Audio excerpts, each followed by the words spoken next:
Telugu audio Bible ఆదికాండము 44వ అధ్యాయము. యోసేపు ఆ మనుషుల గోనెలు పట్టినంత ఆహార పదార్థములతో వాటిని నింపి ఎవరి రూకలు వారి గోనె మూతిలో పెట్టుమనియు, కనిష్ఠుని గోనె మూతిలో తన వెండి గిన్నెను అతని ధాన్యపు రూకలను పెట్టుమనియు తన గృహ నిర్వాహకునికి ఆజ్ఞాపింపగా యోసేపు చెప్పిన మాట చొప్పున అతడు చేసెను. తెల్లవారినప్పుడు ఆ మనుషులు తమ గాడిదలతో కూడా పంపివేయబడిరి. వారు ఆ పట్టణము నుండి బయలుదేరి ఎంతో దూరము వెళ్ళక మునుపు యోసేపు తన గృహ నిర్వాహకుని చూచి, నీవు లేచి ఆ మనుషుల వెంటబడి వెళ్ళి వారిని కలుసుకొని, మీరు మేలుకు కీడు చేయనేలా దేనితో నా ప్రభువు పానము చేయునో, దేని వలన అతడు శకునములు చూచునో అది ఇదే కదా, మీరు దీని చేయుట వలన కాని పని చేసితిరని వారితో చెప్పుమనెను. అతడు వారిని కలుసుకొని ఆ మాటలు వారితో చెప్పినప్పుడు వారు, మా ప్రభువు ఇట్లు మాటలాడనేలా, ఇట్టి పని చేయుట నీ దాసులకు దూరమవునుగాక. ఇదిగో మా గోనె మూతులలో మాకు దొరికిన రూకలను కనాను దేశంలో నుండి తిరిగి తీసుకొని వచ్చితిమి. నీ ప్రభు ఇంటిలో నుండి మేము వెండినైనను బంగారమునైనను ఎట్లు దొంగిలుదుము? నీ దాసుల్లో ఎవరి యొద్ద అది దొరుకునో వాడు చచ్చునుగాక, మరియు మేము మా ప్రభువునకు దాసులముగా నుందుమని అతనితో అనిరి. అందుకతడు, మంచిది, మీరు చెప్పినట్టే కానీయుడి, ఎవరి యొద్ద అది దొరుకునో అతడే నాకు దాసుడగును, అయితే మీరు నిర్దోషులగుదురని చెప్పెను. అప్పుడు వారు త్వరపడి ప్రతివాడు తన గోనెను క్రిందికి దించి దానిని విప్పెను. అతడు పెద్దవాడు మొదలుకొని చిన్నవాని వరకు వారిని సోదా చూడగా ఆ గిన్నె బెన్యామీను గోనెలో దొరికెను. కావున వారు తమ బట్టలు చింపుకొని ప్రతివాడు తన గాడిద మీద గోనెలు ఎక్కించుకొని తిరిగి పట్టణమునకు వచ్చిరి. అప్పుడు యూదాయును అతని సహోదరులను యోసేపు ఇంటికి వచ్చిరి. అతడింకా అక్కడనే ఉండెను గనుక వారు అతని ఎదుట నేలను సాగిలపడిరి.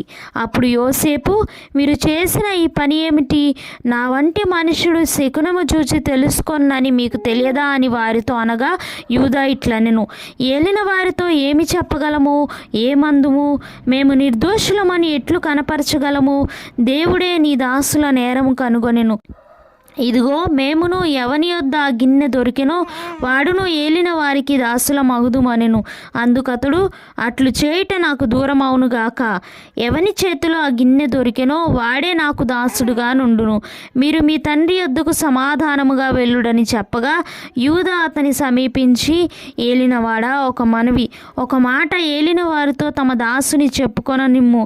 తమ కోపము తమ దాసుని మీద రవులుకొననీయకుము. తమరు ఫరో అంతవారు గదా.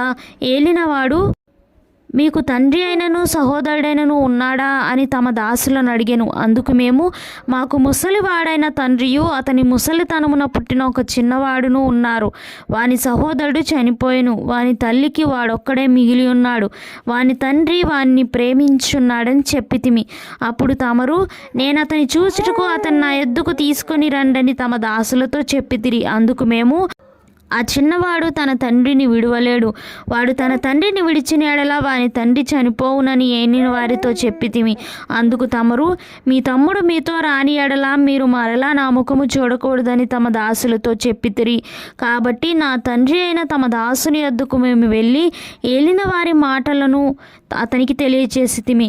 మా తండ్రి, మీరు తిరిగి వెళ్ళి మన కొరకు కొంచెము ఆహారము కొనుక్కొని రండని చెప్పినప్పుడు మేము, అక్కడికి వెళ్ళలేము. మా తమ్ముడు మాతో కూడా ఉండిన ఎడల వెళ్ళుదుము. మా తమ్ముడు మాతో ఉంటేనే గాని ఆ మనిషిని ముఖము చూడలేమని చెప్పితిమి. అందుకు తమ దాసుడైన నా తండ్రి, నా భార్య నాకిద్దరిని కనెనని మీరెరుగుదురు. వారిలో ఒకడు నా యొద్ద నుండి వెళ్ళిపోయెను. అతడు నిశ్చయముగా దుష్టమృగముల చేత చీల్చబడెననుకొంటిని. అప్పటి నుండి అతడు నాకు కనబడలేదు. మీరు నా ఎదుట నుండి ఇతని తీసుకుపోయిన తరువాత ఇతనికి హాని సంభవించిన ఎడల నెరసిన వెంట్రుకలు గల నన్ను మృతుల లోకంలోనికి దుఃఖముతో దిగిపోవునట్లు చేయుదురని మాతో చెప్పెను. కావున తమ దాసుడైన నా తండ్రి యొద్దకు నేను వెళ్ళినప్పుడు, ఈ చిన్నవాడు మా యొద్ద లేని ఎడల అతని ప్రాణము ఇతని ప్రాణముతో పెనవేసుకొని ఉన్నది గనుక ఈ చిన్నవాడు మా యొద్ద లేకపోవట అతడు చూడగానే చనిపోవును. అట్లు తమ దాసులమైన మేము నెరసిన వెంట్రుకలు గల తమ దాసుడైన మా తండ్రిని మృతుల లోకంలోనికి దుఃఖముతో దిగిపోవునట్లు చేయుదుము.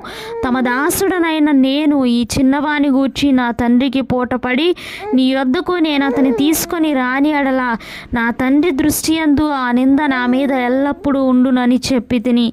కాబట్టి తమ దాసుడనైన నన్ను ఆ చిన్నవానికి ప్రతిగా ఏలిన వారికి దాసునిగా నుండనిచ్చి ఈ చిన్నవాని తన సహోదరులతో వెళ్ళనిమ్ము. ఈ చిన్నవాడు నాతో కూడా లేని ఎడల నా తండ్రి వద్దకు నేను ఎట్లు వెళ్ళగలను? వెళ్ళిన ఎడల నా తండ్రికి వచ్చు అపాయము చూడవలసి వచ్చునని చెప్పెను.